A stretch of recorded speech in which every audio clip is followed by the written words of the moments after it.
«Посади дерево, помоги природе». Студенты филологического факультета СВФУ провели акцию «Аллея именных деревьев».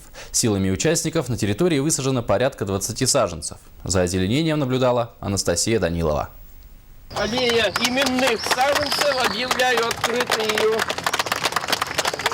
Университетская аллея именных деревьев. Отметим, что аллея именных деревьев проводилась в таких городах, как Нижнекамск, Уфа, Воронеж, Красноярск, Череповец, Ульяновск, Волжск и Волгоград.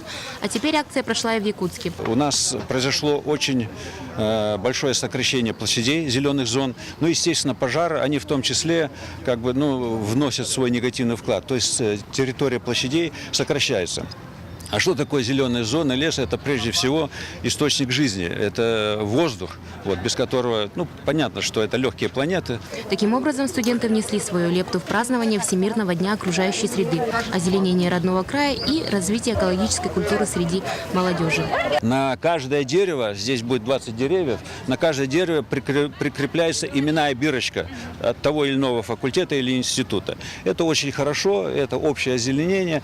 И очень хорошо, что очень нас радует, что именно инициатива от молодежи идет. Посадка именного дерева повысит уровень ответственности участников акции. Теперь у каждого саженца есть заботливый хозяин.